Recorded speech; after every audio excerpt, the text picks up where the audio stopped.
Yo, yo, yo, yo, what up, peeps? Leafy. I don't remember how to spell Zakdos' actual username, so I'll have to wait to give him his points from earlier.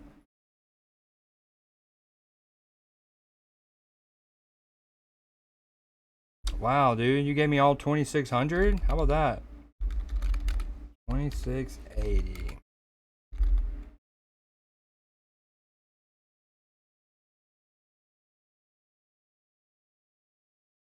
Oh my god, I didn't mean to. Oh my god, I just gave all of my points, I think, to maybe someone called 2680. Oops. There's a username bot almost certainly out there whose name is 2680.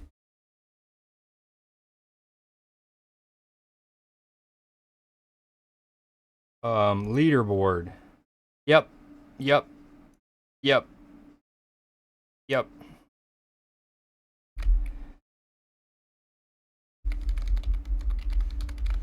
That's not what we wanted.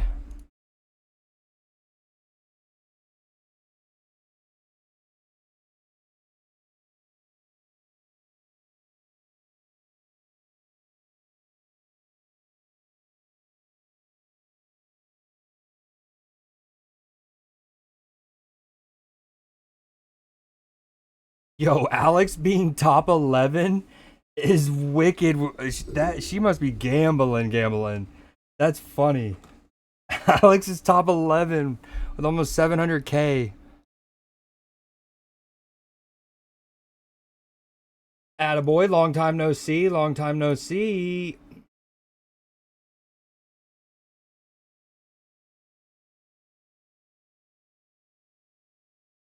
We're about to get right. I'm almost instantly into it since we're obviously late. We said we are gonna go live again at like 5:40. I was watching the end of those games, really mainly just the Newcastle Barcelona. Newcastle want to win and dude, big win for the Tynesiders.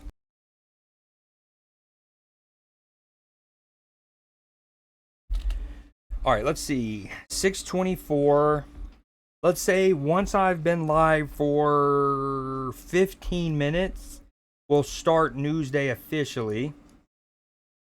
But in lieu of that, I wanted to show something else. What you up to, attaboy? Getting the kiddos fed?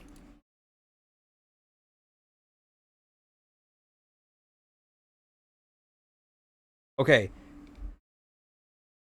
This isn't Newsday, but I did want to show this. I kind of want to wait till Matchy's here because it's so baseball oriented, but um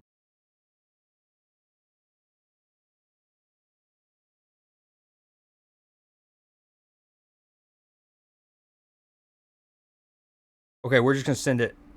So the World Baseball Classic's going on, right? And so for some of these teams, uh and you see this in a lot of sports, right? But their teams are made up of some semi-professionals, right? So like the Czech Republic, Czechia, they're they had a player who was an electrician by day. Like that's his day job. He's an electrician who also plays football or baseball well enough to represent the Czech Republic because he's one of their better players. But he's an electrician day to day. And this is which is cool about international competition in sports. It's also cool about Japanese culture and how much respect they can show. Um, so this like electrician at one point, I guess we can start with this one.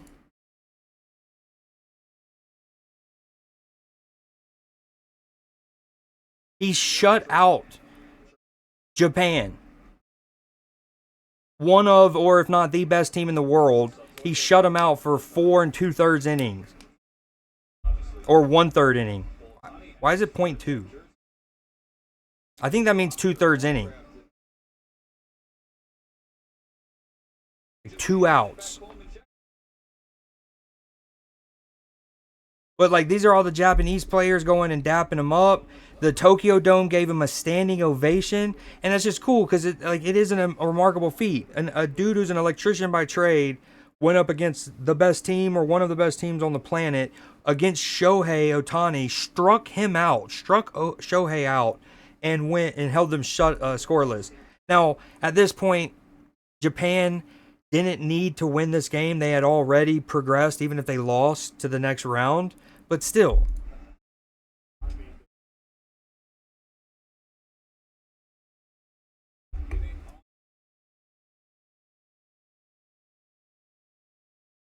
That's so dope.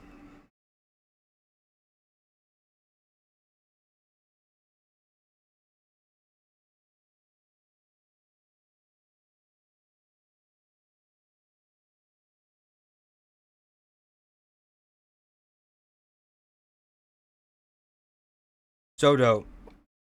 So dope. Hold on. Boom. This is basically the same thing.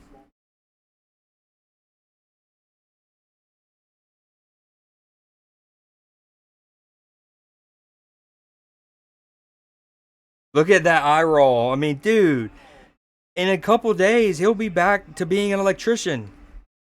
Not that there's anything wrong with that, but like, the reason Matchy doesn't like the World Baseball Classic, it's understandable, as he loves the Chicago Cubs, and he wants whatever is best for his Chicago Cubs to have a shot at the World Series, right?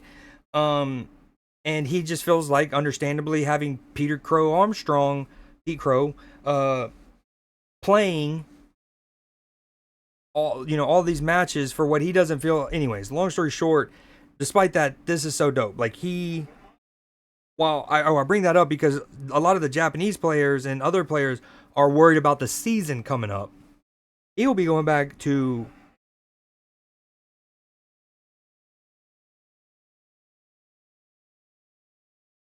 so sick. Just got both kids fed and put on Super Mario movie. Ooh, that's good. Because the new Super Mario movie coming out has a new trailer. I haven't seen it yet, but I got the link to show on Newsday coming up. All right, so all that's super dope. I thought I had a video of him striking out Shohei. Oh, here it is. Had him losing his helmet, dog. That's Shohei freaking Ohtani. He had swimming.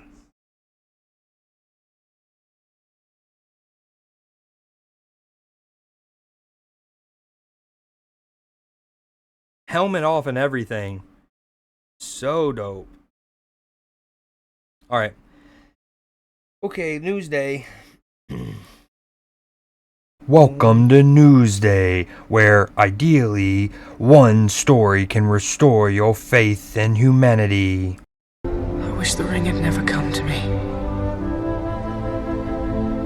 I wish none of this had happened. Hope.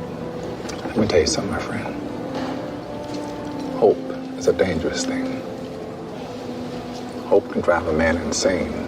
Because how could the end be happy? How could the world go back to the way it was when so much bad had happened? We're in hell right now, gentlemen. Believe me. Some believe there is nothing one man or one woman can do against the enormous array of the world's ills. Folk in those stories had lots of chances of turning back, only they didn't. Looking around the mud flat, it was apparent that some students were about to give up. We can stay here, get the shit kicked out of us, or there are other forces at work in this world, Frodo, besides the will of evil. 1 inch at a time. That the little things in life matter. If you can't do the little things right, you'll never be able to do the big things right. Even if you were too small to understand why. But each of us can work to change a small portion of events. Yet many of the world's great movements of thought and action have flowed from the work of a single person. A Washington, a Lincoln, King, Mandela.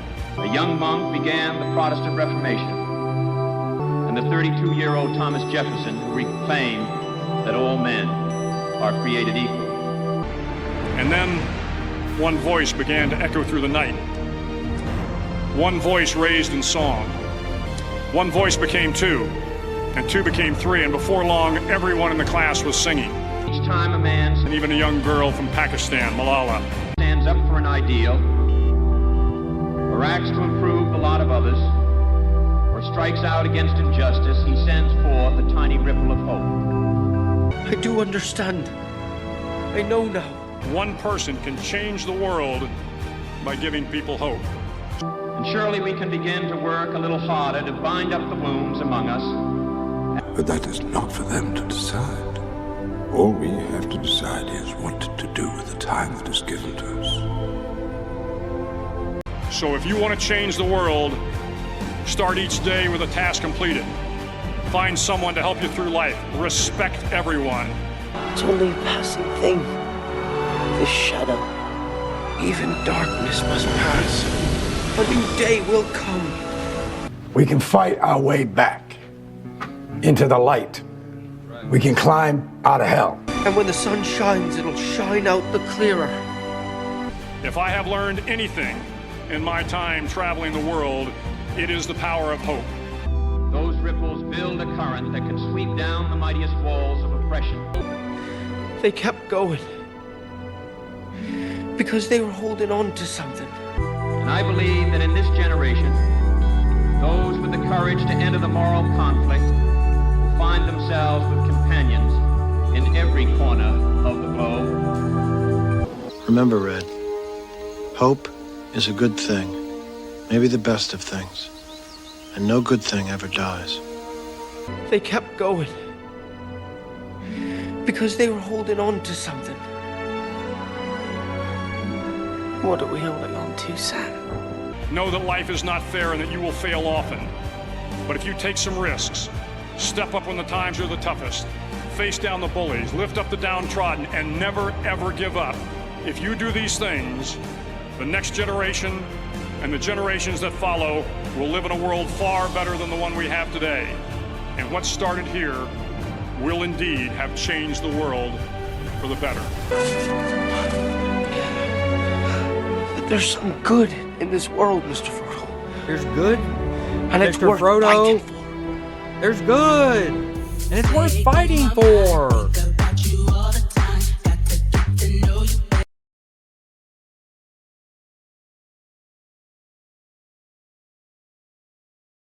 Newcastle won.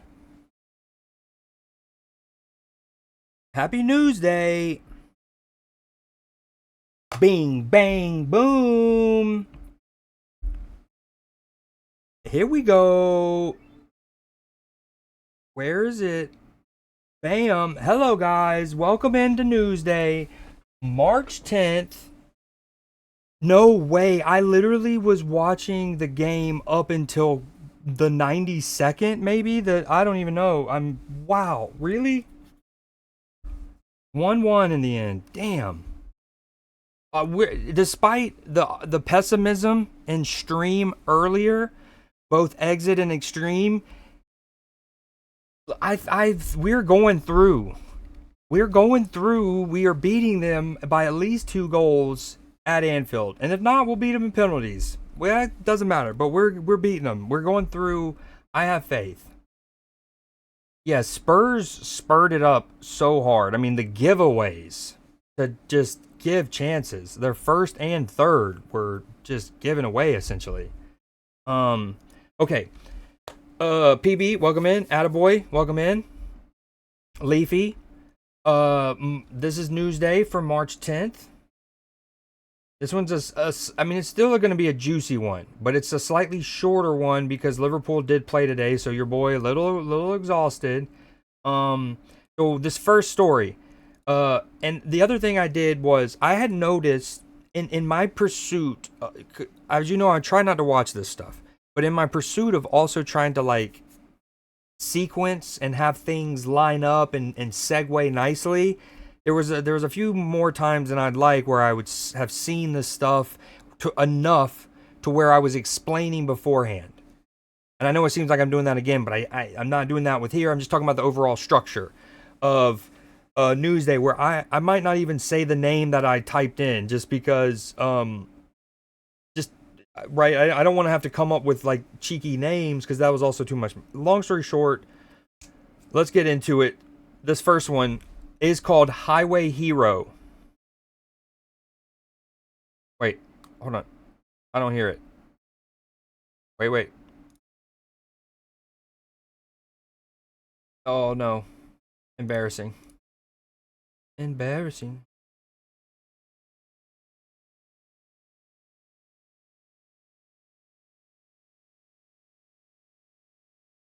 Oh, I haven't muted up here. Telling the story of a bystander. Okay, sorry. All new at 6, Highway Hero. incredible video tonight telling the story of a bystander who saw someone in trouble and made a split-second decision to Blue try Jay, to what save a up? life. It happened yesterday on Loop 410 at noon in heavy traffic when a man had a medical episode. And a stranger did something amazing. Tonight, our Sue Kalberg spoke to the driver who made a difference. Do not be by that 18 wheeler. Good critical thinker. Oh.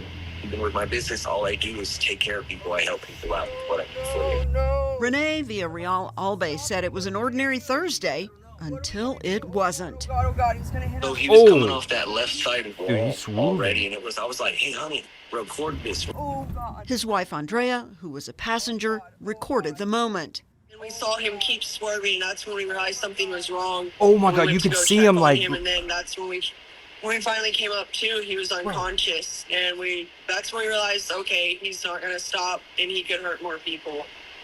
So we took action. When Oh, trained did you see how law proud she enforcement personnel was? take That this was- kind of action. It's called a pit maneuver, a precision immobilization technique. Renee has no training, but he has confidence and heart. So I was just really worried about his well-being, seeing his state, like that. It was terrible. I don't wish that upon nobody. Get something for his head or... A nurse also stopped to help. This lady started CPR right away. And That's incredible. He lost color, but he came back, and that made it worth it. And it was, I've never seen someone just, lose their life, but being brought back was made everything worth it. Somebody needs to stop. That's him. What are we incredible. gonna do? No, A fire okay. department So spokesman says here's the thing. Once you see, then okay, the car would have lost some momentum presumably when it hits off the barricade. Maybe I'm delusional. I feel like I could also go upside either the side or do the pitting in front. If it was just us on the highway, I comfortably feel like I could do that. What freaks me out is that the car that he's slowing down presumably doesn't have its brakes The pit on. maneuver. So like the brake lights aren't on. So there's probably a lot of people on the highway who doesn't know what's going on, and that's what would make me nervous. Is like, because you're also probably having to go into multiple lanes. But I guess everyone would probably slow down. I feel like I could do this. I would just be terrified of what would happen with all the other cars. Where were we? Lose their life. Somebody needs to stop him. What are we gonna do? a fire department spokesman says the disabled driver was breathing and had a pulse when he was rushed to the hospital, but on the way, he was upgraded to their most critical transport category. We're still working to find out more about his condition today. That, and I wonder if someone else has another POV video of them pitting them, because that would be interesting to see. I'll have to look for that in the interim, and I probably won't wait till next Newsday to show it. I'll just show it in another Oh my stream. God. But People have Law That- enforcement wait, hold on. personnel Whoa. like people will jump in Or- that if he ever says he doesn't. Okay. Oh my God. People have offered to set up a reward fund, but Renee says he doesn't need one. He just hopes that if he ever needs help, people will jump in like he did. Sue W. Kalberg, You'd Channel hope that 5. like maybe his car, any damage to his car, even just cosmetic, would be covered. But that's so fire. That is so dope. All new at 6. Okay, next story, and this is me. I meant to show this 2 weeks ago during while we were still in Black History Month, but I want to show this. So this is about a short story about the first black woman to discover an element. That person for those little girls that look like me, who are looking for someone that's doing something that they want to do. And Clarice Phelps has done just that for girls and women in STEM. Starting in 2010, she was part of a team at Oak Ridge National Lab that discovered a new element on Where's the my period. mouse, dude? Oak She was Ridge is part of a big, team at dude. This Oak is Ridge actually a National real Lab.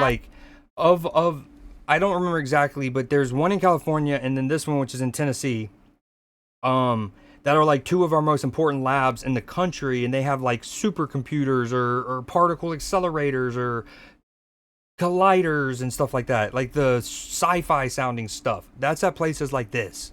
That discovered a new element on the periodic table.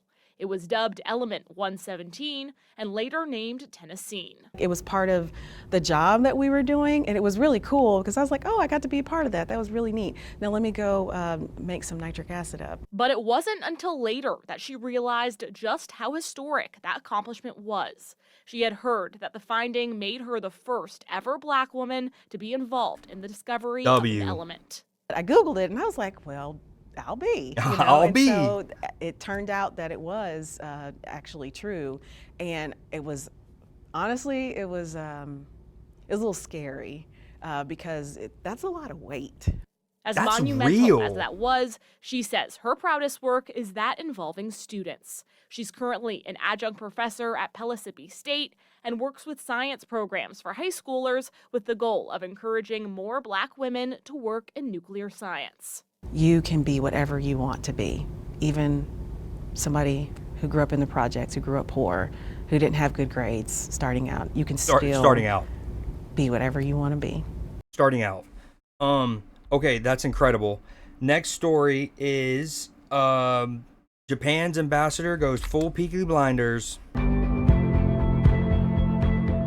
Japan's ambassador to the UK just stepped into Peaky Blinders world. Hiroshi Suzuki dressed as a character from the series during a visit to the West Midlands. Suzuki visited the Black Country Living Museum in Dudley. The museum is known for showcasing more than 250 years of regional history. The site is also one of the key filming locations for the BAFTA-winning BBC show Peaky Blinders. Suzuki, along with his Paddington Bear toy, wore the show's signature look.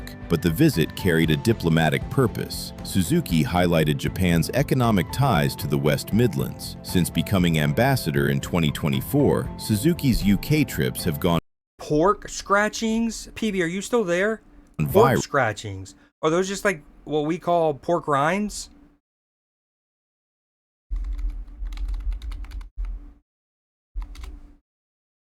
Yep. That's exactly what they are.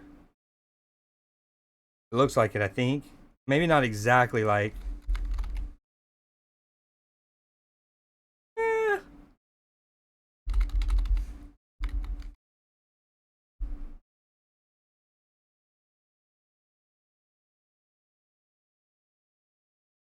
Are typically made from skin of the pig shank, which includes a layer of fat.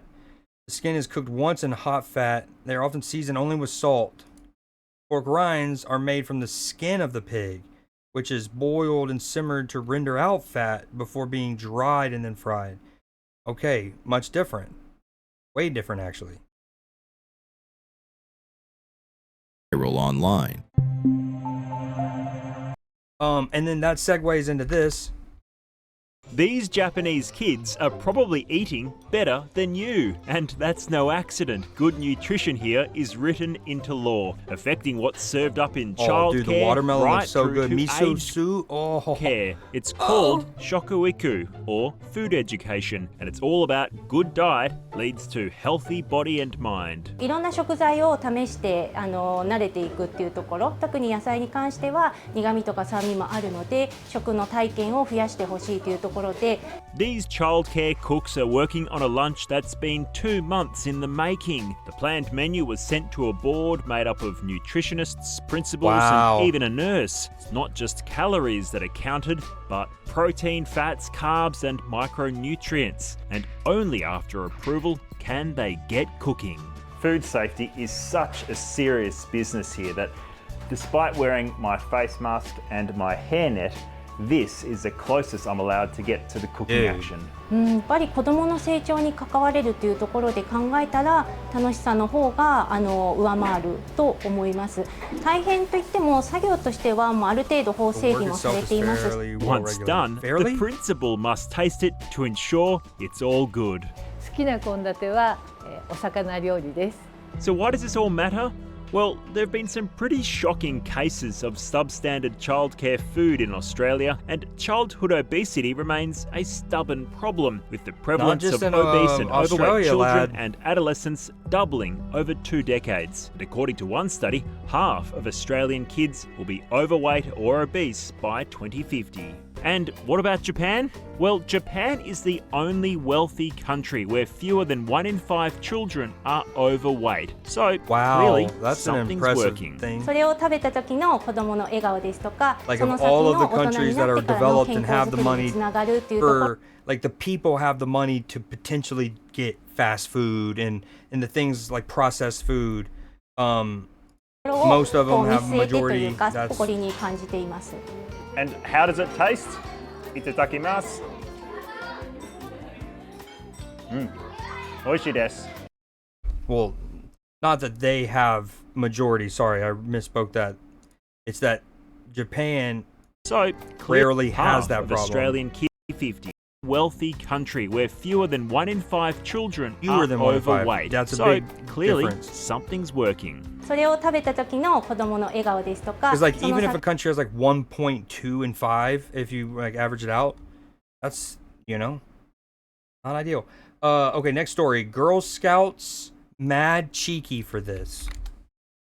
And we had a story on the Girl Scouts like a month or two ago as the like Girl Scout season was getting going, and we had to talk about it. And this was like in Miami. This was around the time that Indiana had beaten Miami, because I remember we were talking about sending Girl Scout cookies with the team back to Indiana for Attaboy. Girl Scouts cookie sale has sparked some debate in New Jersey. Well, these budding entrepreneurs did a great job identifying likely hungry customers. Some say setting up outside of a dispensary may have violated some rules. Yeah, Action News reporter Amanda Pitts live in Mount Laurel with this story today. Amanda. Yeah, Brian and Sarah, those Girl Scout troops were set up outside the exit of this dispensary, catching customers on their way out. They were actually set to return tonight, Cheeky. but canceled after receiving some criticism. Customers were thrilled with it. 2 weeks ago, a local Girl Scout troop set up Yeah, shop that's outside that of Daylight perfectly Dispensary in said. Mount Laurel, and as you can imagine, a lot of cookie sales were made. I think there's definitely a commonality between the customer who shops here and our love for the munchies. Steve Cassidy is founder and CEO of Daylight. He says the Girl Scout troop first contacted his family-owned business back in 2024. The council that oversees the troop didn't give the okay then, but I would say year, this. things One thing that needs to be mentioned, though, is like how the Girl Scouts as an organization, unfortunately, has become like a for-profit one. And the actual girls and their families and stuff who put in the groundwork don't get near the relative considerations that they should. And I feel like there should be more scholarship programs that come out of the Girl Scouts. And in fact, dare I say, how cool would it be if, let's say, when we were doing the story a couple months ago, like 2 months ago now, the one in South Florida, where, and we showed 2 stories. It was like, anyways, we talked about, because one of the girls had like set a record. They had like, it was something obscene, $1,800, something, a lot. They sold a crap ton of cookies. And we got to talking about like the record and I wonder what the yada yada. Speaking of scholarships, what if actual like some of the girls who have a prowess at this, who are really good, and they sell a bunch, not only potential scholarships, but like they have a pipeline to becoming prominent salespeople at major companies through this. Like this should be like, you know what I mean? Anyways, so regardless of the debate, which I think Attaboy summed it up perfectly, it would just be nicer to know that the Girl Scouts organization was doing more for all of them. They reached back out saying, hey, we got the green light to give this a go as a pilot program. The girls set up their cookie table outside along with their chaperones, but when word quickly spread, the troop's second visit set for tonight was canceled. Probably a mix of a little bit of stigma, but I think they have their own rules too, and maybe this went a little bit too far for them. According to the cookie booth requirements listed on the Girl Scouts of Central and Southern New Jersey's website, Girl Scouts should not sell in or in front of establishments that they themselves cannot legally patronize. That's smart, and that covers like a tobacco shop, cigar shop, a weed dispensary, liquor store, right? It's not necessary, and they're just girls just trying to sell cookies. They can make money. Why not? That there's like that's the other element too, right? The capitalism, like it's smart. If they get an agreement with them and they don't mind them taking up space on their property, yada yada. But I think the morale, like I guess the argument is if a person has a moral argument with smoking marijuana, if a person, I'm not saying you should or shouldn't, but if a person does, then by extension, they would also have a problem with youth potentially being influenced by something that they find immoral. Again, whether it's immoral or not, boom. But yeah, that's, I think, the debate. And because it's going to lead to questions like, well, what's that smell? Or why is, and then anyways, I think that all I'm saying is that's the argument. Here at Newsday, I don't try to tell you what to think. I just tell you potentially what to ask yourself to think for yourself. Organizations as the dispensary strives to give back to the Mount Laurel community. I think not everybody felt the same way, that it was a positive thing, and you know, we still believe that it is, and and keep in mind, now this is a weird pivot, but the Atlanta Hawks should not have canceled Magic City night. You know, their decision if they want to come back or not, that's totally up to them. It is a little unfortunate, but things are changing, and I think this was a step in the right direction.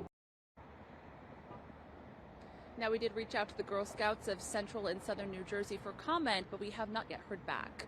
Live in Mount Laurel, Amanda Pitts, Channel 6 Action News. Sarah? Interesting. Okay, so Sorry, Amanda, thank you. The last two stories I did were kind of food related, right? It was the Japanese kids' meals and then cookies. Well, that leads into this. We've developed the smart underwear, the first wearable device to continuously monitor intestinal gas. It's kind of funny, but it measures farts. The smart underwear device is a tiny wearable device about the size of a stack of nickels. It attaches to your underwear adjacent to the perineum. It's bring your own underwear, so we have snaps that work with all types of underwear. When you plug it in, it uploads to your phone via an app like a Fitbit. We're trying to establish the baseline of human flatulence patterns. Right now, human flatulence patterns, flatterns, never been measured before. So with the Human Flatus Atlas, our goal is to have thousands of people This is my type of underwear. and then measure the flatus pattern so we can understand. Dude, that would feel so weird for the first little bit, the little like tracker chip feeling. Like you just the normal physiological range. No way they ended this video with and the normal physiological range. Wicked. Okay, this I can't do that anymore. Hold on. Okay, next story is this kid in England, take no not hate story.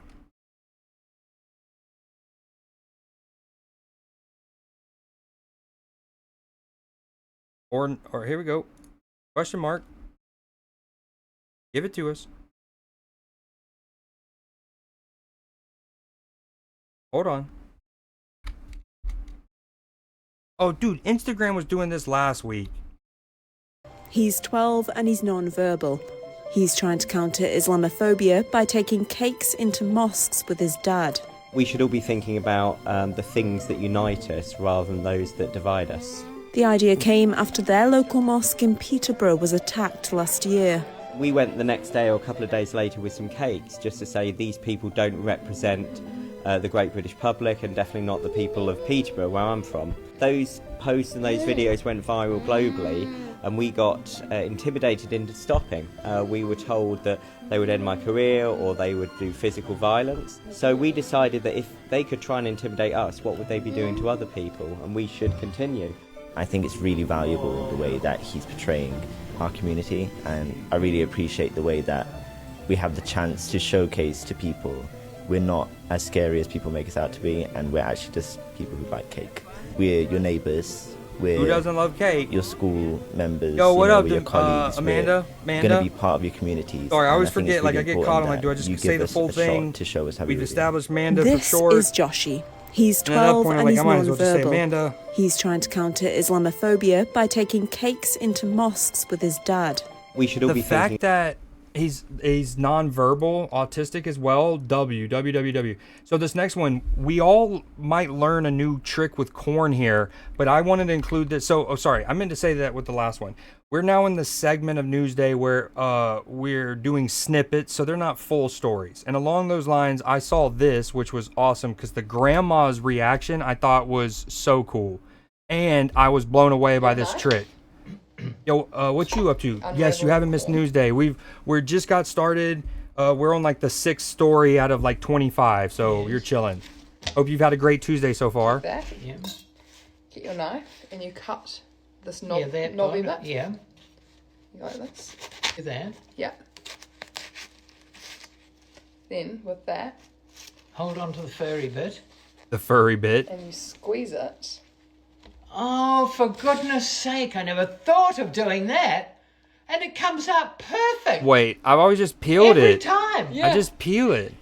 Look at that. Hasn't someone told us about that before? Because by the time you do this with each piece, then you've got to go and pick all the bits off it. Yeah. You ride the hairs. Ah! She's blown away. So cute. How long smell? Where did Mum find that out? I don't know. Look at it. It couldn't be better. That is amazing. So you just cut this off. You know what they say? You can't Grab- teach an old dog new tricks, but you can teach. I don't got the anything. furry bit on the You end. squeeze it. Yeah, to hold on. Yeah. And pull it up. Yeah. You can try it. We'll put my one in and you can try it. Mine. I know. I love, dude. I have seen. So this is one of those stories I have seen all of it prior to showing. Just love her Just reactions. cut off the base, grab the top, and pull it off. Well, where have I been all these years? I told you it was Where have I been all of these going to years? shock you. I cannot believe it. Because that was what... It is so clean. I know. There you go. So, you unwrap it, take off that, bring it She's back. so excited Cut to off the try. base. Yeah, but make sure you've got enough. So you want to cut it so you've still got a little bit. Yeah, about Like there. that sort of thing, okay. Right. And then Turn wrap it up. and wrap the hair with that Around here. around the top and give it a good squeeze. Yeah, just pop it out. I've got to try that. I cannot believe that it's as easy as that. How many years have I struggled to get it I like all how I off? think she even has a little steam fogging up her glasses. And then I've had to go and Or do this did. and take off all the hair. Look at it. Where have I been all this time? Where have I been? Granny, where have we all been? Where have we all been? Oh, you should be. Listen, you're lost on the mountain. You should be. Oh, that's so dope. You're like basically in fairness, like that's so adorable too. She thinks like her daughter came up with it or granddaughter came up with it. And instead of like surely this chick saw it somewhere else, which is completely fine. But she's basically saying like if you come up with this, then whatever you're doing with your life isn't good enough. Like you should be doing something Be else. on the television telling how people to do things easy. Well, she kind of is, Grammy. I'm here in Georgia in the United States, and she's kind of teaching me. Bella, that's amazing. There's not a hair to be found. Look at it. It's all in there. It's all in there. This All is in there. absolutely amazing. Isn't it? Ah, hang on. So, get a knife. Okay, so dope. This next story, yes, excellent. Oh, I love that. That's what I'm hoping, and that's so. Quick little pause. My New Year's resolution was to have like stick to schedules better, have like dedicated things and like that. You know what I mean? Like have a routine. Be better about that. And so I don't think I've missed a Newsday all year. I might have been late a little bit or whatever, but like today, for example, I worked through the night last night. I'm 2.5 hours of sleep. I streamed earlier today, and we ended it because I needed a little unwind, and I almost was gonna do a rain check and do it tomorrow, but like I'm like stick to it Tuesdays, like just stick it out. It's just Newsday. Like you can get through this if you're exhausted, yada yada. And then when you see stuff like I get sparked up when I see cool stuff like this. So anyways, yeah, I love that because that kind of makes me feel like the sticking to the Tuesday and getting the routine helps. Okay, next story. Now this is about 3 to 5 months old, which I don't, we like to try to keep things super recent, but I haven't shown this yet and I thought this was cool. UK scientists create robot fish that eats ocean plastic. The UK just built one that eats it and thrives.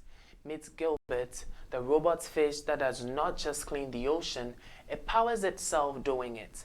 Gilbert was created by scientists at the University of Surrey. This 3D printed robotic fish. Attaboy, when you say under a rock, apparently, that's in relation to the grandma saying, "Where have I been?" Are you telling me that you've known about that with corn? Now, I know you're from Indiana, which is close to Iowa. And I feel like that's the heartbeat of, well, I guess Nebraska's the Cornhuskers. All of it. That's Stretch. That's Corntown, right? That's Corntown, and you're the mayor, bud. I get that. But you're telling me that you knew about that that corn hack? You've done that before? Like, that's how y'all do it? That's how y'all just shuck your corn? I don't believe it. To silently swim through I know you're the mayor of rivers, Corntown. and coastal waters. Gilbert is no ordinary machine. It is a 50-centimeter long salmon-sized robot with a flexible tail and gill-like mesh filters. As it swims, my only thing about making it look like a fish is, doesn't it increase the chances of bigger fish trying to eat it? And if you just make it look like something that's foreign to them, I don't know. Sucks in water, traps microplastics as small as 2 millimeters, and expels clean water back into the environment. But here is the real genius. Inside Gilbert's body, the compressed plastic waste generates electricity, powering the robot, so it never needs batteries. Never needs? Made from biodegradable materials saved from marine life, Gilbert is equipped with AI sensors to navigate independently, avoid obstacles, and even surface when its plastic tank He can avoid selfies if need be. is full. In tests, Not today, paparazzi. Gilbert collected over real Okay, hold on, sorry. Are we entering an age where machines fix what we break? Let us. I mean, that's kind of been the thing. Okay, next story. Now, around the world, we've all fallen in love with Punch. We've done a whole 40-minute segment on Punch. This isn't that. There's just 2 quick ones. If you use a Roku, Punch has been added to the Roku City loading screen. See, you have Avengers Tower, you have the Daily Planet. Instagram just works good. Hold on. Sorry. Pivot. Boom. Boom. Boom.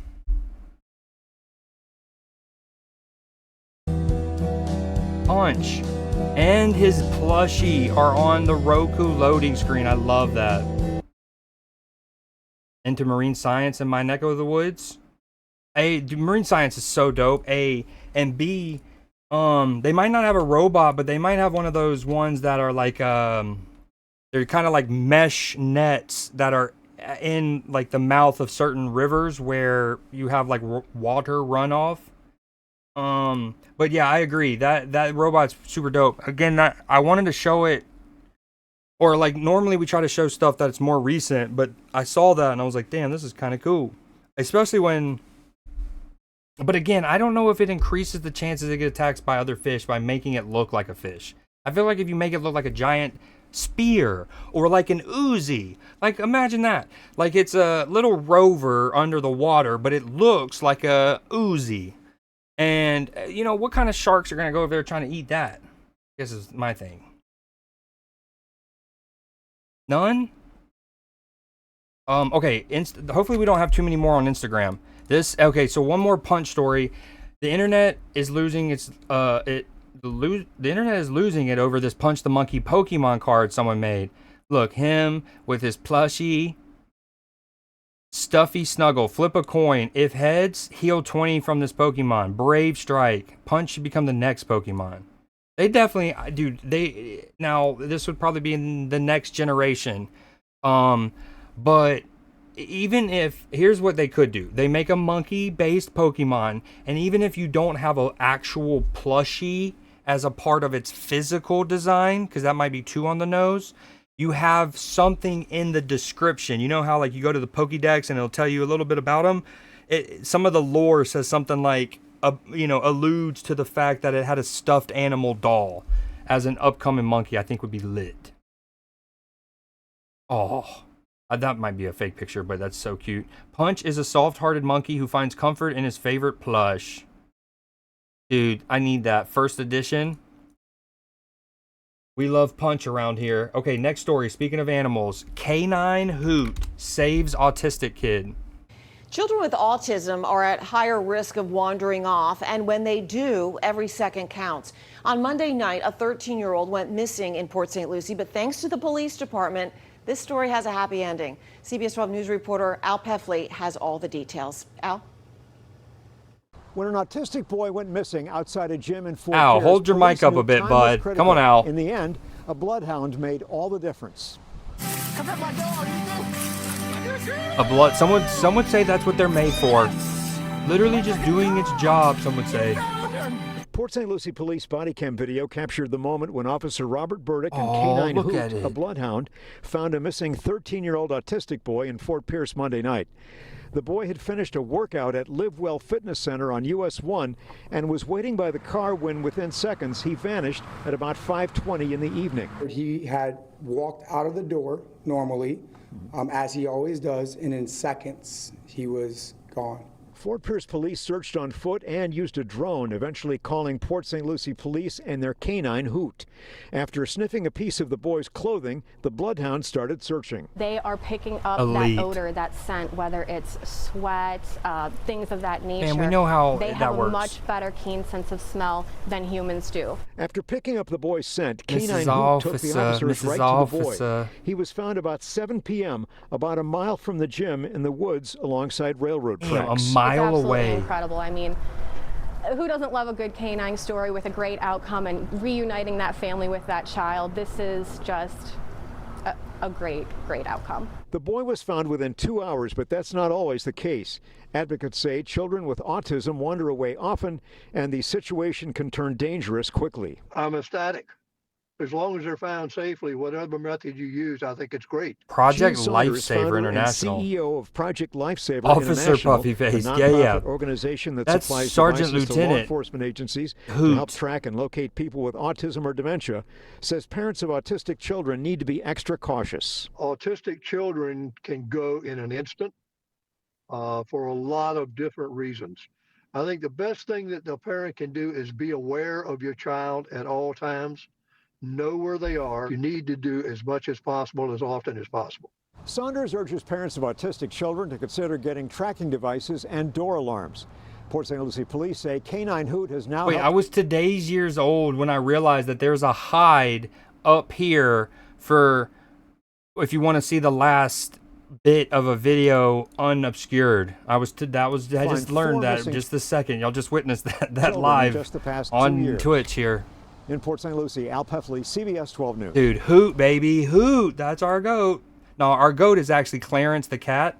But, okay, this next story is, pee before you go. Make sure you pee before you go. Well, a 69-year-old man going to battle to keep his custom license plate, which reads, pee before we go. All right, it's an We issue. go. He felt so passionate about that. I've never been a dad, but I think I've seen enough examples of knowing that this is a dad. This is a dad who's had to stop far too many times on road trips because one person needs to go. Then 30, is everyone good? Please, you got to pee. Get it out now. We're good. Shut up, Dad. And then 30 minutes later, oh, can we go to a rest stop? Even got the governor involved. Jody Goldberg has the story.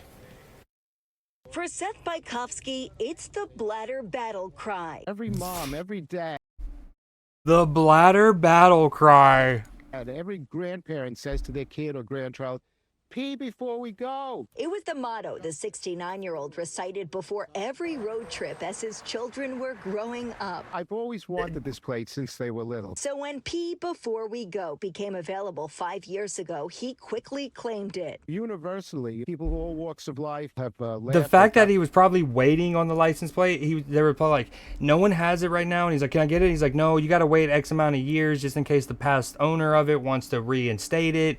And then it goes back into the public. And then he was checking every year. A smile. But in January, laughs turned to letters when the New York State Department of Motor Vehicles told him to immediately remove. That is so lame. He only got, I want to know how long he waited. And the fact that he only got 5 years before people started to destroy the plates. My wife and I come home and we find new license plates in the mail. Hold on, we're throttling, of course. Of course. Newsday, you throttle me during the Newsday. You know, I streamed earlier, didn't throttle once, while having, like, what did I have? I don't know, 4 matches up, 4 soccer matches up. No throttles. Just doing Newsday, throttle. From the DMV, it said that they find the plate objectionable. He fired back, insisting Pee Before We Go didn't violate any standards. I was pissed. Now, after a second letter from Hell the yeah. DMV, Seth ended up pulling the plates, but he pointed out a woman from New Hampshire with similar plates years ago was able to keep hers, and he was hoping for the same outcome. We see so many things on cars, whether it's license plates or bumper stickers or flags, which are certainly inflammatory. Agreed. And derogatory and insulting, and yet motor vehicles doesn't pull them off the road. Dude, the throttling. And with a big enough fight, the story made its way to Albany. Hi, is this Seth? Oh, the governor? Seth, this is Governor Kathy Hochul. How are you today? Governor Hochul He stepping took it to in, the top, calling the dude. Long Island Grand Kadabra. to tell him Pee Before We Go could stay on the streets. I think we're going to work on getting that back to you. That sounds wonderful, Governor. Thank you so very much. The DMV now says it supports the governor's decision and has taken the necessary steps to reinstate the plate. I consider it a personal victory for the little guy whose voice is often drowned W, out, Governor. But it's an even bigger triumph for free speech. Seth plans to proudly put the plates back on, continuing his campaign to remind everyone to pee before you go. On Long Island, Jody Goldberg, Fox 5 News. Okay, next story. 17-year-old science experiment prompts FBI raid. Can we please not throttle? It was just a science experiment. That's what a 17-year-old whiz kid is saying after the FBI and hazmat squad searched his Irvine home. The feds say they were looking into suspicious chemicals at the home, but Malvin Fritz and his family's attorneys say it was all a big misunderstanding. Wait, that home? That looks like a nice-ass home, dude. Look at the size of that garage. What the... His Irvine home. Irvine, California. That'll Feds say do they it. were looking into suspicious chemicals at the home, but Malvin Fritz and his family's attorneys say it was all a big misunderstanding. Sandra Mitchell is live in Irvine with the latest details and reaction from the young science genius himself. Sandy? Sucks to suck, attaboy. Sorry. Cher, he really is. He was accepted into college when he was just 13 years old. What? Accepted into college when he was 13. So when the FBI surrounded his Irvine home searching for a possible nerve agent, Malvin Fritz says Nerve yes, agent? he was surprised. In order to protect this reagent from light, it is wrapped in aluminum foil.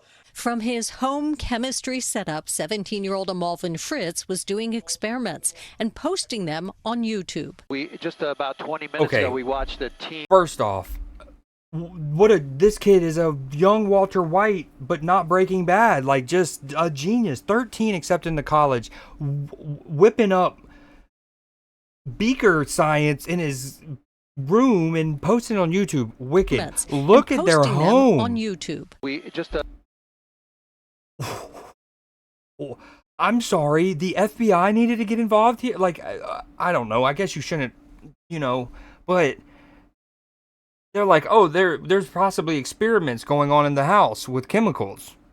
About 20 minutes ago, we watched a nerve team agents, of they thought. 6 FBI agents dressed in full hazmat suits go into the garage. Until last week, when the FBI and a state weapons of mass destruction support team raided his Irvine home. What? This is definitely a surprising situation. I don't think anybody expects to have the federal authorities knock on their door. Tonight, speaking out for the first time, Fritz telling KTLA he was not doing anything dangerous or illegal. I obtain all the chemicals that I work with through online sellers that anybody could obtain them through Amazon, eBay, and at the hardware store. Anything can be dangerous if not handled with a lot of care and patience and like safety. Getting swatted and and streaming, we hear that like having not only the FBI but like dudes in hazmat suits, people that deal with weapons of mass destruction, all. Fritz told us it was rubbing alcohol and other common chemicals that spurred the massive federal investigation. And he says he and his family still have not been allowed to return to their home. I've been out of my home for almost 7 days now, and I really want to return home, and I truly believe that there was nothing dangerous. Fritz has not been charged with any crime. He's working with an attorney, though, and calls what happened. Not charged with a crime, mind you. Evicted from their home for a week. I don't think you have to stay out of your home for a week when you get it fumigated. Happened a big misunderstanding. The teen is a chemistry whiz, accepted to college at 13. He's going to be graduating UC Irvine in a few months and then on to med school. 17, graduating UC Irvine. The scare for his family, he's hoping the incident will help bring attention to the importance. If nothing else, this is going to be a phenomenal conversation starter in general in life, but also to throw in at like applications to postgraduate schools and to like when he applies for labs and things like that. He's like, yeah, you remember the kid who had the FBI and the Department of Homeland Security sweep in on him? Yeah, that was me.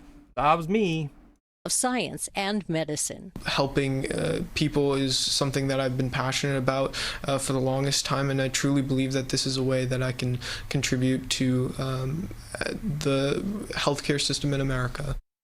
Okay, I don't doubt that, but I kind of what experiment was he doing? And you know what's weird is like this. It would be one thing if he had an accident, right? Like normally he's phenomenal. He's done countless hours of this stuff in his room and in the garage or whatever, and nothing's happened. He has one miscalculation, and something catches fire. Not even an explosion or something, but it catches fire. Garage is like, boom. I can maybe understand there, but what I'm curious is. And just moments ago, I did get an update from their attorney. The scene has been cleared, and the Fritz family were able to return home late tonight. We're live in Irvine. I'm Sandra Mitchell, KTLA 5 Wicked News. story. So most of Newsday is wholesome stuff, but occasionally I do want to include some of the zanier stuff or just monumental. And this was another one of those things I wanted to show during Black History Month, but I think I really only started to hear about it about a week ago. So this is from here we go. Prison to purpose. Oh, okay, that's a bar, ma'am. Well done. From prison to purpose. From prison to purpose. Corinne Pittman is the first formerly incarcerated person in the country to purchase a former prison. In October, he bought the Wayne Correctional Facility in Goldsboro. Our Maya Cruz went along on a tour today to learn about his plans to help inmates re-enter society. Kerwin Pittman says he knows what life behind bars looks like all too well. And after re-entering back into society, he now has the blueprint for those doing the same. Our campus is a transitional workforce development campus, so we plan on making connections with different employers, second chance employers, so we want people to be able to be paid a livable wage. The former Wayne Correctional Facility in Goldsboro is in for a brand new makeover, designed for those who once occupied the space. So just the idea of taking this now useless building and like renovating it into a purpose is dope. The story of him being a prisoner and then being able to afford to buy this also really dope. At the age of 30, about to be 31. But when I came home, and had to reintegrate, I realized that I needed to pour into other people, particularly my friends, because they didn't have the support I had. The Raleigh native was sentenced to 11 years in prison at the age of 18 in 2006. And now 2 decades later, he turned his pain into purpose. I see myself in different parts of this institution. I remember when it was count I'm time. guessing Maya didn't know that the woman that led into this story was also going to use the purpose, catchphrase. And now when later on, when both reporters would have individually sent their stuff, and then she sees it all packaged together, she's like, damn it, Barbara. I remember when making me look like I had nothing creative Converting ready. the former prison into a reentry housing and workforce Those campus. fans got some droop to them. Look at that. They'll create like a vortex around you. The prison ran for 35 years and closed in 2013. Pittman didn't serve time here, but says he'll now use the building to serve others. Classes going on inside of the classrooms where they'll be doing like resume building, that's like application, different things of that nature. Plan on having a podcast studio. That looks, okay, again, great purpose. This looks mad creepy out of context. Abandoned prison, looking through an observation room at what looks to be a meeting of people that you don't know. You can't see anything else. Plus more. This is a washer, dryer. And so we left certain aspects up like this when this was an actual prison. Wayne Stacy, do not change out mattress for no one. This is going to go in our museum. We're going to have a museum on the campus. They plan to open the doors in 2028, housing and serving 250 men every 6 months. The building costs $300,000, but according to Pittman, it will take millions to renovate, a price he says is worth it. The message I want to give to the people, men and women who are incarcerated now, is that you are not the life sum of your worst mistake. Oh, that's a bar. You're not the life sum of your worst mistake. Pittman says he has big plans for this facility, but he needs the help of the community to get it all done. 1,000%. The recidivism rate in this country has been abysmal for decades, and we all know why. It's because there's a prison industrial complex, and just like, unfortunately, with like medical, it often, like we hear the expression, it's more profitable to treat somebody than to cure somebody. Same thing, unfortunately, is developed in the prison system. And so, agreed. I love that. And even though I thought it was, when I saw and again, I don't watch these stories beforehand, so some of the time I kind of lead in incorrectly.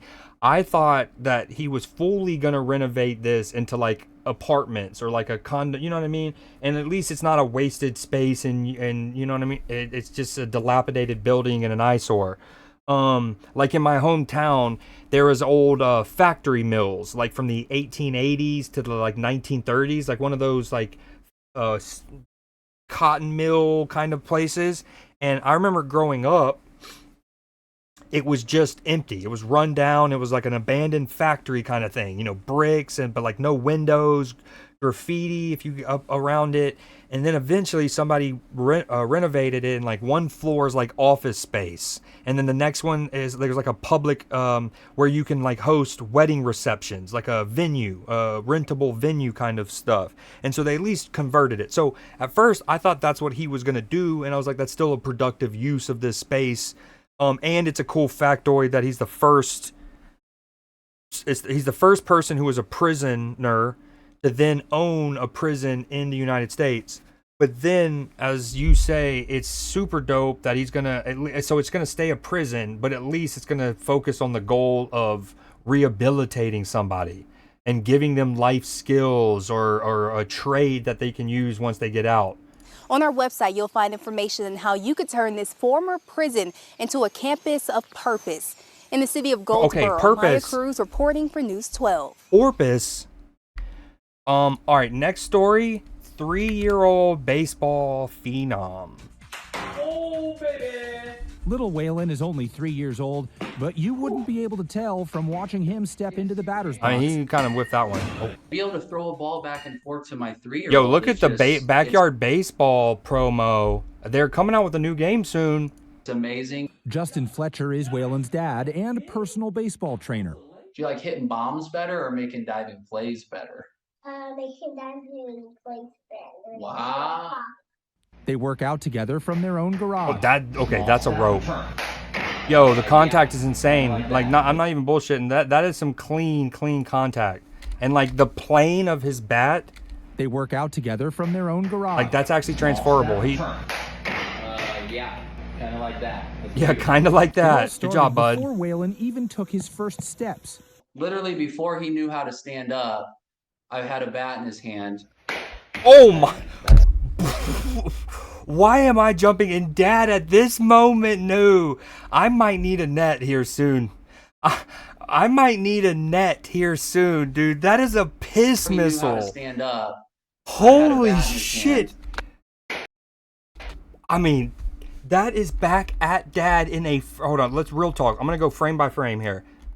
Boom. That's 1 frame. 2 frames. 3 frames. Within 3 frames, 3 to 4 frames, it's by him. Okay. His missile. Knew how to stand up. I had a bat in his hand. Okay. That's an absolute seed up the middle. Yeah, that is, Dad. And you might want to... Because she almost got smoked. Yeah, y'all gonna have to figure something out. Whoa, is he wearing socks? What's up with his feet? Hold on. What are we doing? Surely those are socks, yeah? Waylon's talent now getting the attention. He's got a biker helmet on now. Oh, that's Alex Rodriguez, dude. This kid's going to be the first pick in 2055. From Major League Baseball to college coaches. Coaches just kind of reaching out and saying how amazing it is to see. It really is. I'm not even like overglazing for the sake of Newsday or whatever. Like the plane, the like levelness of his bat is really good for like a 10-year-old, let alone a 3-year-old. Main ingredient in this whole thing. But no matter what the future and look at this. The kid has just got aura. The main ingredient in this whole thing. I'll rock a handbag. When you hit seeds like I do, sir, when you hit piss missiles out of the ballpark, I'll wear what I want to wear. But no matter what the future holds, I'll rock whatever accessory I want. Together, that matters most. You like playing baseball? I love playing baseball with him. The most important thing in this thing is the amount of fun we have. Thank you for all our third fans. Oh, well done. Well, so just want to note here, Dad owns a bat making business and he runs a hitting and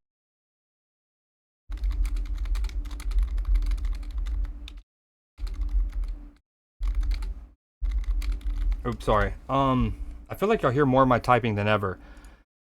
I'm throttling. Sorry, let me pause it. I don't know how long I've been throttling, so let me run it back a smidge in case it was lagging pretty bad. The amount of fun I'm still throttling. Grr! I just don't understand why it's so random. It is so random when I throttle and when I don't. What setting, what time of day, what I'm doing. It literally is just a fugazi. It's a woozy, it's a wazi. Have. Thank you for all our third fans. Oh, well done. Well, so just want to note here, Dad owns a bat making business and he runs a hitting and fielding clinic, so it makes sense that little... Are you trying to take away from little man's game, dude? You know how, I mean, it is an important factoid, but the last little tone to his voice I did not like.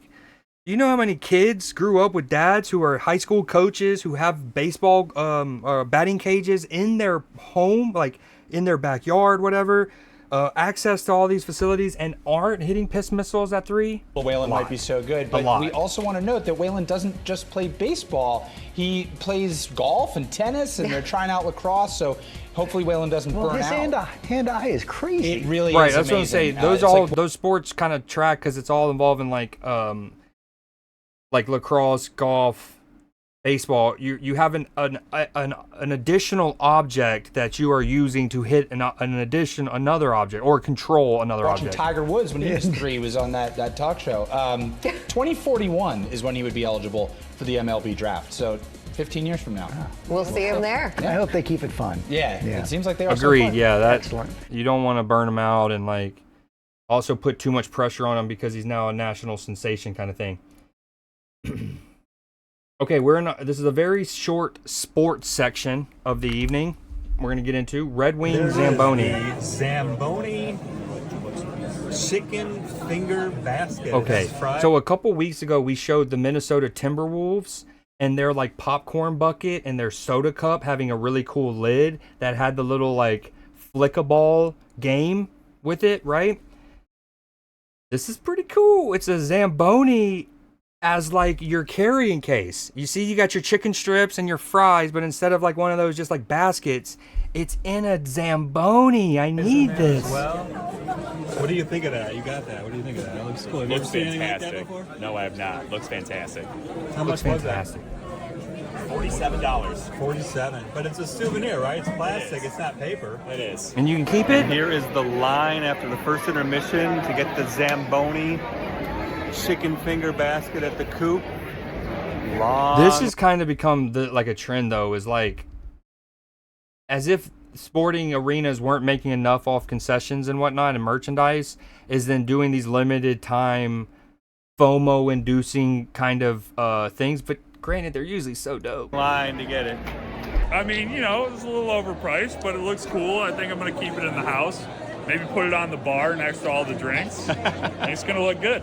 That's a nice souvenir, though. It's plastic. It's real. It's a real deal. I can wear it as a necklace, but that seems a little excessive. Agreed, so I think I'm just gonna carry it. It's definitely worth it. The chicken looks real crispy. Same. With the fries. It's her first game, so we had to get the Zamboni. This is your first game, so you had to get this Wait, souvenir. dude, I love her the hoodie up, hat over hoodie. Right. I'm more of a hat under hoodie, but That's awesome. Get these Zamboni chicken finger basket. I like her game. Right here at the Coop.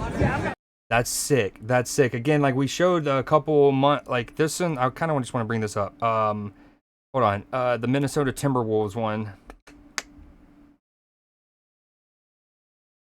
Timberwolves popcorn bucket.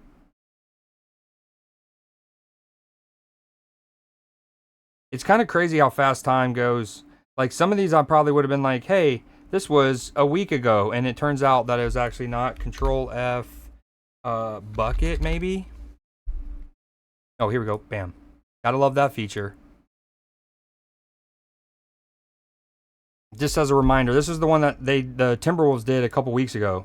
Timberwolves just created something I have never seen any sports team create before, and transparently, I think it deserves more love than it's getting. If you've ever been to a sporting event, you know they sell souvenir cups. You pay a little bit more, but you get to take home a cool plastic cup with you. A lot of stadiums will do the same thing with popcorn buckets, but I have never seen movie a team theaters. go to an extent to make the bucket or cup interactive, like the Yeah, this was sick. Okay, Instagram's still dying on us, but yeah, y'all get it. Y'all saw it at the beginning. Okay, next story. If y'all didn't see this already, there was an insane ending to the LA Marathon this weekend. Wow, look at that. Oh, no, all right. She missed it by 2 seconds. He ran 2:25.7. So this is the dude in the lead. This is at the very end. In the LA Marathon.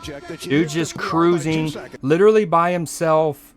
Probably kind of taking the, almost just in a cruise mode, Okay, maybe. how close is Michael from here? Is he within eyesight from us? He's in the last. I don't know. Here he comes. And then Here what he I comes. think So you can notice, I haven't seen this before, but look, He's in the last. look, you see him peak, and I think for the first time in a little while, he might have heard the guy like, and then he's like, oh shit. No, here he comes. And he tries to Here he re-pick comes. back up the Let's get pace. Right back down to the finish line so we can watch Michael cross the line here. Michael Kamau from Kenya. Just over 2 hours and 11 minutes on the clock. Dude, he's closing. Oh, whoa. He's closing.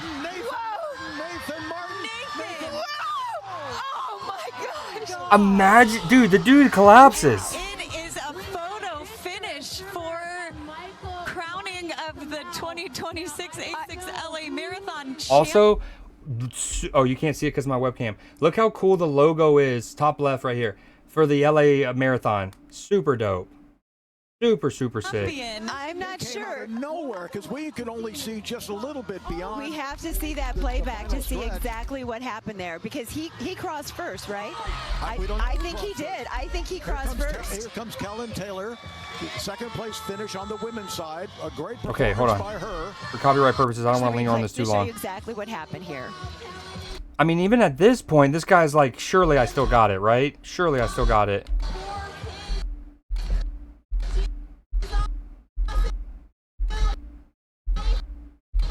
I think Nathan Martin got it. I think he did too. I mean, depending, the tape itself is. You feel for him on multiple levels, dude. Official. There is and also the timing chip.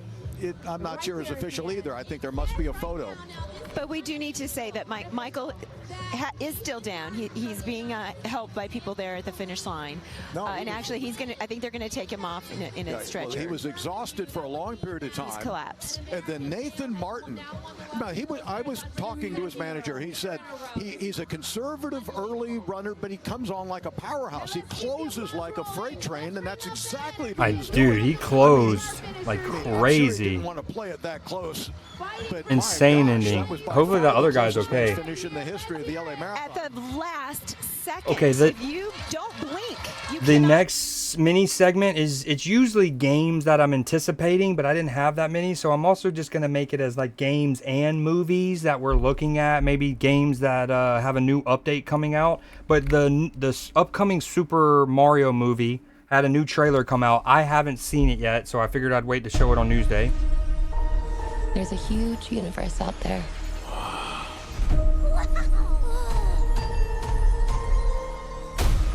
With a lot of galaxies. Ooh, aliens. They're getting crowed. We gotta get everyone out of here. Go, go, go!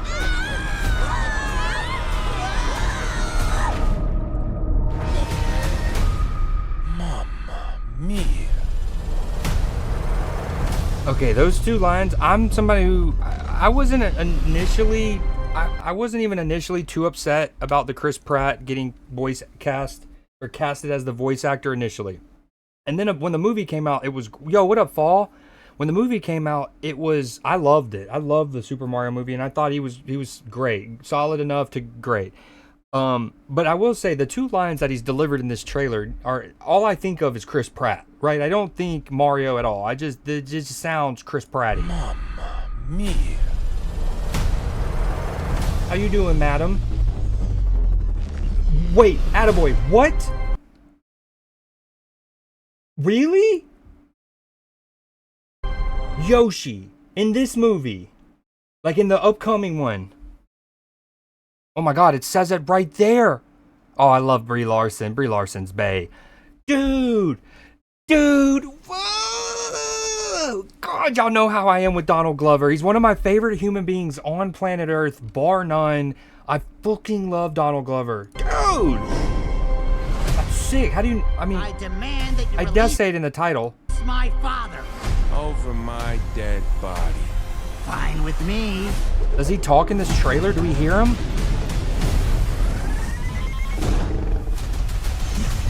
I do too. The Blue Star was awesome. What I also hope is we get to see Star Fox or maybe Samus, but one of the other space-centric Nintendo characters so they can start laying more of the foundation for the NCU.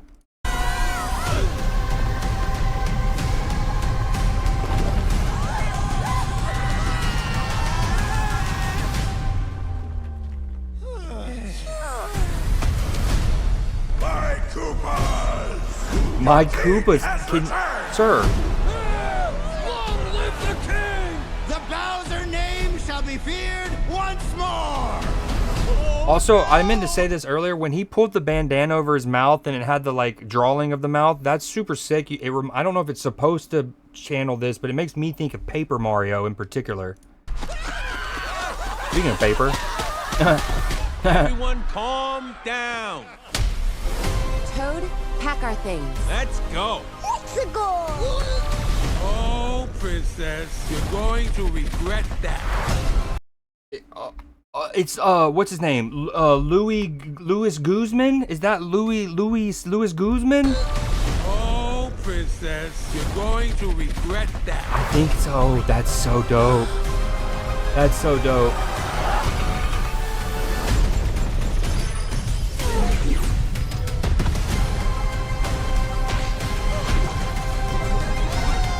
Why would they kind of spoil that Donald Glover is going to be the voice of Yoshi and not have him talk in this trailer?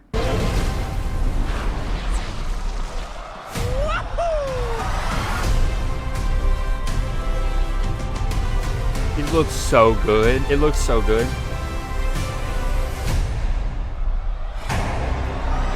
Hello, maggots. Did I miss it? Did he talk in this? Me. Previous one.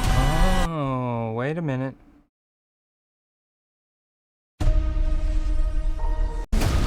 Is this? Oh, you mean the one before this? I demand that you release my father. Over my...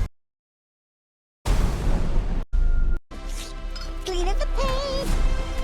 Boodle-doo, boodle-doo, and also trim the bonsai bush. Here we go.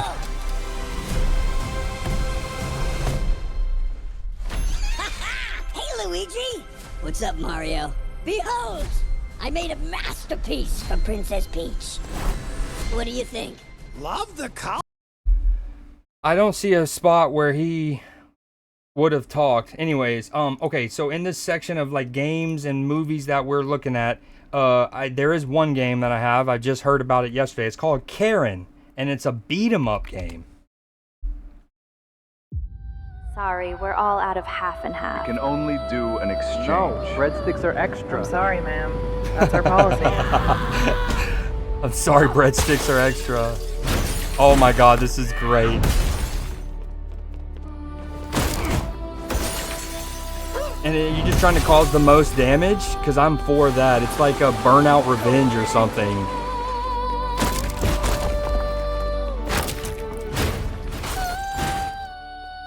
That's epic music. The Beige Cage. Yo, I'm just cool with a game that lets you just while out in the mall. Live, laugh, love. All who remain will remember her name. That's pretty good. It looks more like a Pixar movie or something. Like a what are they called? Dreamlight? No. Why am I forgetting that? But there was a game, what's it called? There's the zombie game, Dead Rising, where you would be in a mall killing a bunch of zombies. You can make all kind of zany weapons. But there's another one where it's all about like destructible environments and just trying to do as much damage. Does that say Simp Mobile? It does. It does. That's good. Simp Mobile. That's hilarious. Okay, back to regular scheduled Newsday. Third grader accepted into the Mensa Society. He's doing a whole lot more than just making the grade. Tonight, we are introducing you to one special third grader. Oh, yes, please, Ada. Who's become a member of a very elite club. 8-year-old Miles Dantzler has just accomplished something most adults never will: acceptance into Mensa, the world's most prestigious high IQ society. Yeah, this young man taught himself how to read at just 3 years old and scored in the top 2% of IQ tests worldwide. I'm Maya Kuznicki. Visited Miles at school today, where his achievements are making his parents and the whole community pretty proud. Miles spends his days here at Bates Academy in Detroit, but when he's at home, he's watching educational videos on YouTube, trying to learn more. He's interested in everything from dinosaurs to geography. Oh no, we're throttling. Dude. Please, unthrottle me. Throttle me less. Oh, it's hot in the Blazer. You know, Newsday in the Blazer during summer is a whole different demon. Dude, the throttling. Brr.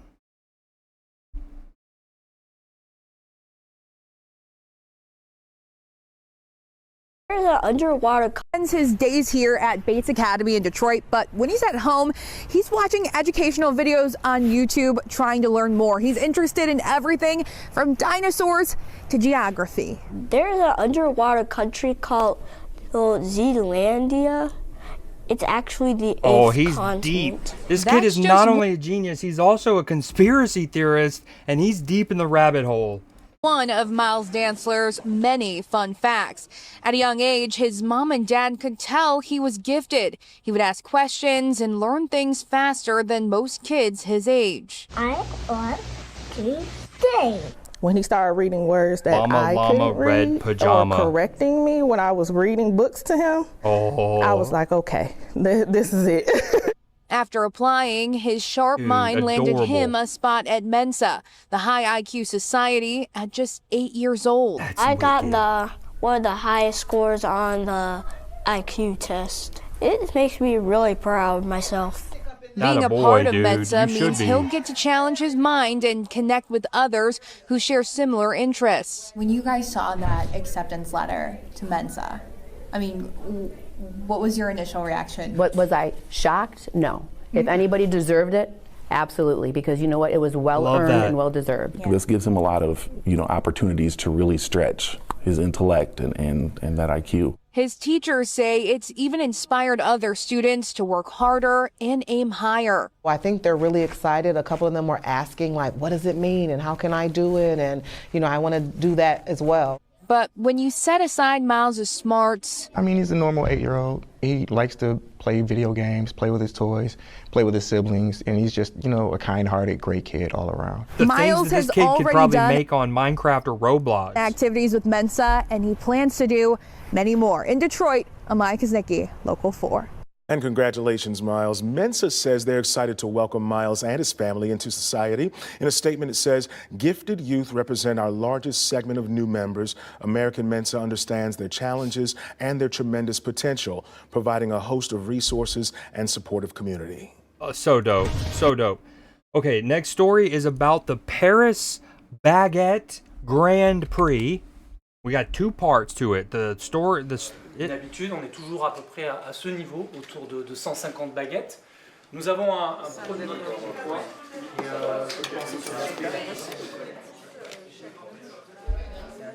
On va avoir une note sur l'aspect. Wait, how do you become a judge at this? I want to be one.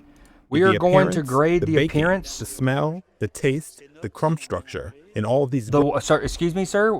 Oh, the crumb structure. Yep, that's what we heard. Mixed together, and in the end, we will have the winner. Oh, that looks like a good baguette. Water, flour, salt, and yeast. There you go. These are always the only ingredients that are in the baguette.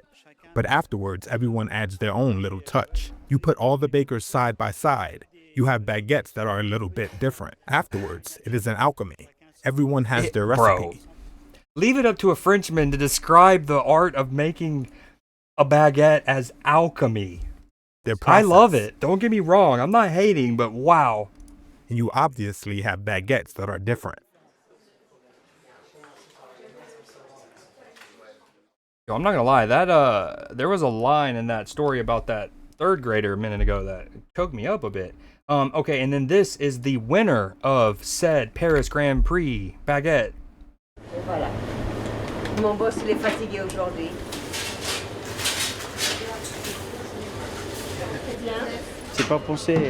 I never thought I would win the competition. It was the first participation for me, and I won the first time. I'm happy, happy, happy, happy. My daughter yesterday told me I wouldn't be allowed home if I didn't win the prize.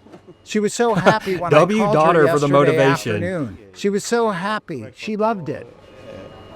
That's so dope. Yesterday told happy. My daughter yesterday told me I wouldn't be allowed home if I didn't win the prize. She was so happy when I called her yesterday afternoon. She was so happy. She loved it.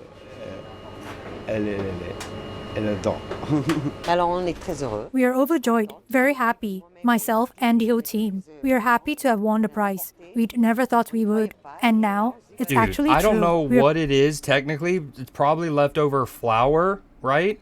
But like, I feel like that's when you know look at the golden brown. It's still got the white on it. Oh, dude, in my gullet, please. Very pleased. Need that down the throat expeditiously, pretty please. Okay, next story. First vertical farm in a U.S. office building. This is actually the first vertical farm in a downtown office building anywhere in the country. That's sick. Now, I've shown a Newsday, this is maybe a year and a half ago now, one of the earliest Newsdays was about a It was about the Netherlands. And what people don't realize is the Netherlands, one of the smallest countries, especially known countries in the world in terms of land area, a country that for the greater part of their existence has had to use their engineering prowess to reclaim land from the North Sea. They are actually one of the largest exporters of produce, I think technically would be, in the world, despite that. And it's because they have really smart, efficient, like farms with hydroponics and things like that, and then some natural lighting. Long story short, I showed a Newsday on one of those, and what's cool is this looks like exactly one of those, but in a vertical office building in Chicago. This is about as fresh as it gets. They're cutting the cilantro with scissors, putting it into containers, and getting it ready to send off to a local restaurant where it could be on the plate tonight. And it's all grown right in this Loop office building on LaSalle. In fact, a law firm used to occupy this space. Now it's a revolutionary new kind of Pretty farm. cool. We need to use pesticides. We don't have the challenge of pests and rodents and things Okay, this dude looks like he's done some nose candy before. And things like I wouldn't want him to approach any of my women friends at a bar. Let's just say that. adverse weather conditions. Right now, they grow everything inside this 500 square foot space in trays with a hydroponic system for drip watering that recirculates. And no actual soil. It's a cotton-like material. LED lights are apparently a fine substitute for sunlight. Right now, they have a somewhat limited capacity, but they're growing quickly with plans for a massive new site here at the former home of Roosevelt University on South State Street. I wonder how far away Matchy is typically when he does his routes from, what'd they say, LaSalle?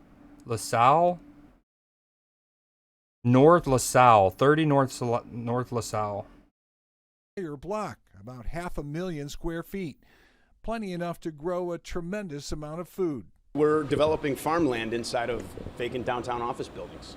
Blue Plate Catering is one of Farm Zero's customers. They say they value the fresh, healthy vegetables they're able to get from a company right down the street. If you go to Whole Foods or go to Mariano's, that food's coming from California or Mexico, which 80% of our produce comes from there. To have local businesses that can support, I think it's huge. It's a breakthrough. And with some 45 million square feet of vacant office space in downtown Chicago, there is plenty of room to grow. We have designs on creating an entirely new food system. 45 million square feet some of the major of challenges vacant that office exist buildings. Between the commercial real estate vacancy, public health crisis. This farm is also a big place for ecotourism. They've hosted tours for everyone from school groups to international business people. And in 40 years, it's going to be the site of eco-terrorism. Get a chance to sample the goods. And that's going to be Cyberpunk 2. In the Loop, John Garcia, ABC 7. It looked like that man just ate a daisy. He just ate a flower. That's not people.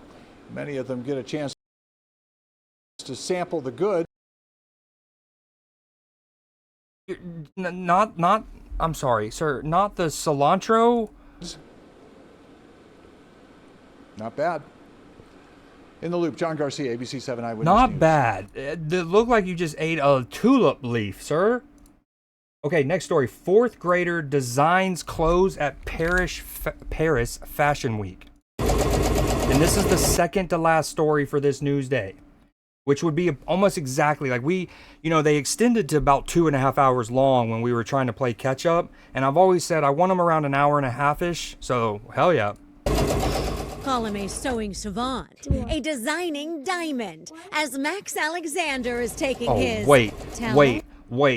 Regardless of age, now granted, I don't watch a lot of, barely any, fashion-related content. But what I have seen, I don't know if I've ever seen someone do that. That's cool as hell. He's like envisioning, I guess, like the wings on a dress or something, and he has his little finger, and that's cheeky as hell. Alexander is taking his... that's cool. Patty. Not just a big deal. Bigger. Wait, bigger I don't hear you. deal than a big deal. Why is it such a bigger? What?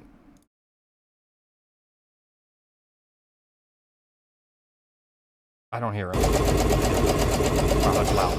Call him a sewing savant, a designing diamond, as Max Alexander is taking his talon à Paris. Not just a big deal. Bigger, bigger, bigger, Dude, bigger. what's happening? Is this me? Deal than a big. This kid looks like a young Joe Burrow as well.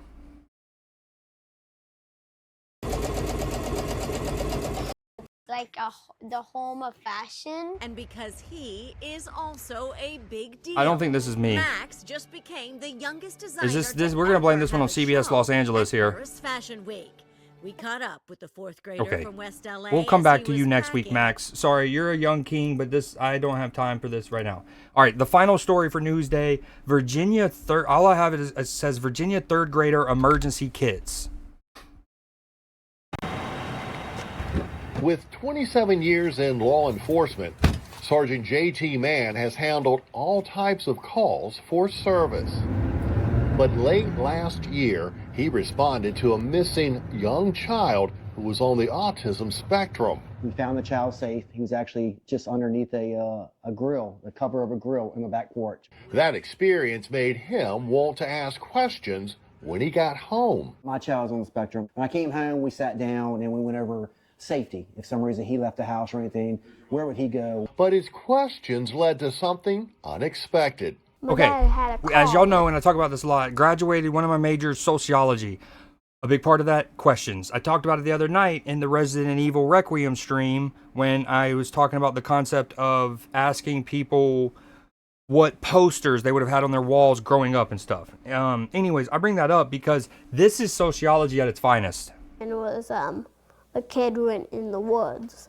And the 9-year-old understood it wasn't just any child. The kid had autism.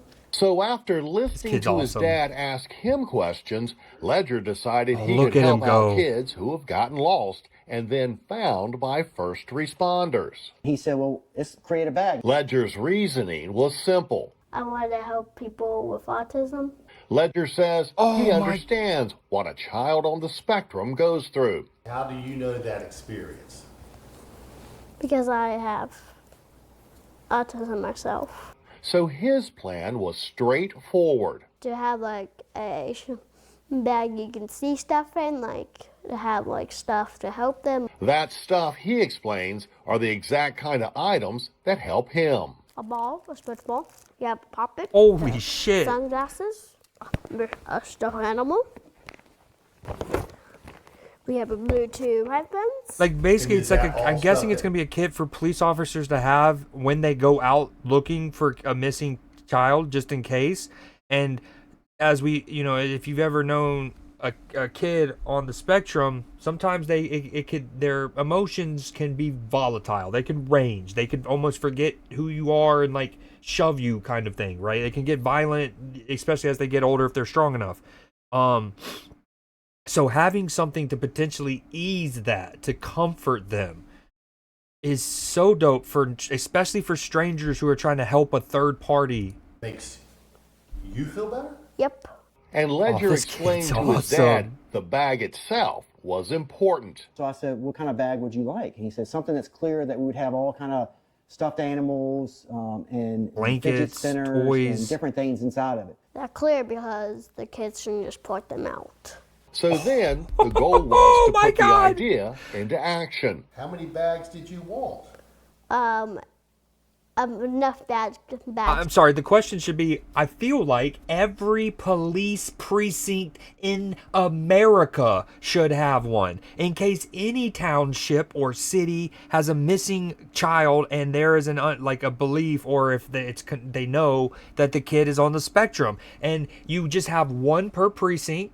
And if, let's say, hypothetically, they have to use it, and one of the kids grows really fond to one of the items or multiple, you let the kid have that, and you just replace it with another fidget spinner or another blankie to put back in this kit.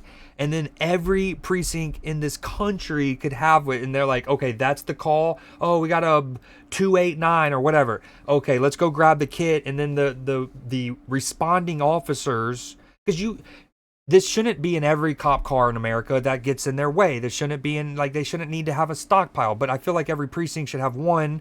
You send you send it out with the unit who's going to respond to it, And then, of course, if you need a bigger search party, then you would have multiple or whatnot. But that often you're bringing in neighboring precincts anyways to help with that, if not the FBI.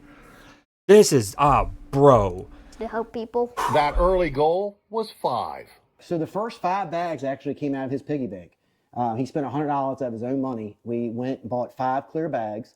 And at Did that somebody point, give we this went kid his and he money told me, back? I want these certain items in there, from blankets to headphones. As for using his own money to make those 5 bags, My money is more important if I help people with it. Brother, Terrain's where's money- the GoFundMe? Please tell me the comment section are doing, like, comments are turned off? No! No. To expand the project, the father and son began going to civic groups and other organizations like the Fraternal Order of Police, Lodge 17. He went there, presented his bag, explained it to them, and they actually donated $1,000.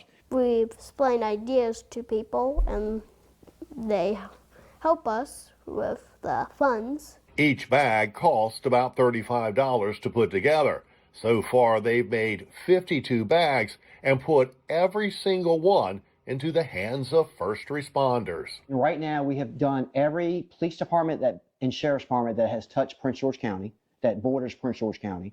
On top of that, we've done all the fire departments that have an EM.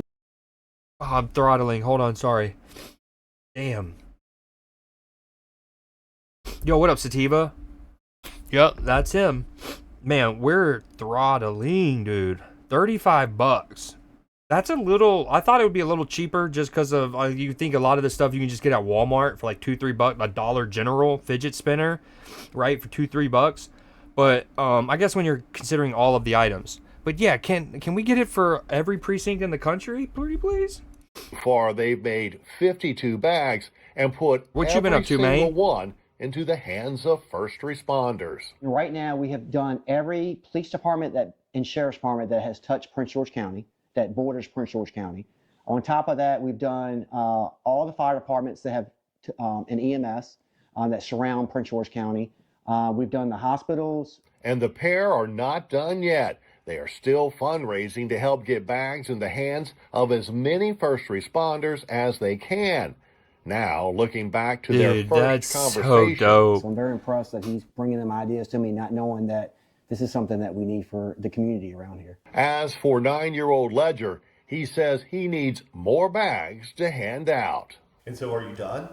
Nope, I'm not done. The bags aren't just for children who are lost and on the autism spectrum. Sergeant Mann says first responders going to an accident that involves children can use what's in the bag. I didn't even think calm of the children that. down. Oh, that's If you'd like good. to help Ledger fill up Dude, clear that's bags, good because it could calm children there too. That's so good. you can go to our How about?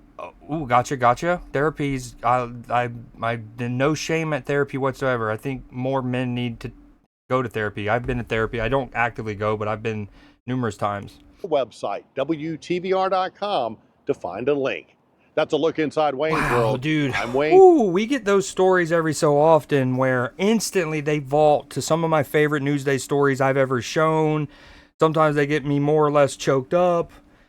Holy shiza. Between the idea of it, the genesis of it being almost sociological in nature, right? Like he had to go and try to find a kid, or his kid got lost, so he was like, let me ask what could help you in these moments. And then him and his son together, not only coming, even if their findings helped like a national organization improve their processes and the mechanizations of their rescue attempts and stuff, right? Their first response, even if just their study and their findings and their ideas helped and they just passed the information and someone else did it, W. The fact that they're doing the actual footwork and the boots on the ground, the fact that this kid covered it with his own money he had saved up. I mean, he had gotten the money back essentially, but man, dude, sheriff's department that has touched. This kid is awesome, See man. stuff in like to have The idea why a clear bag so they can point out.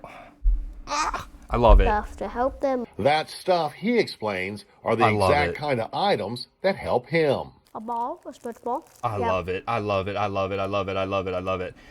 Okay, so that's Newsday. We're throttling again, which as y'all know, that super annoys me because of how random and inconsistent it is.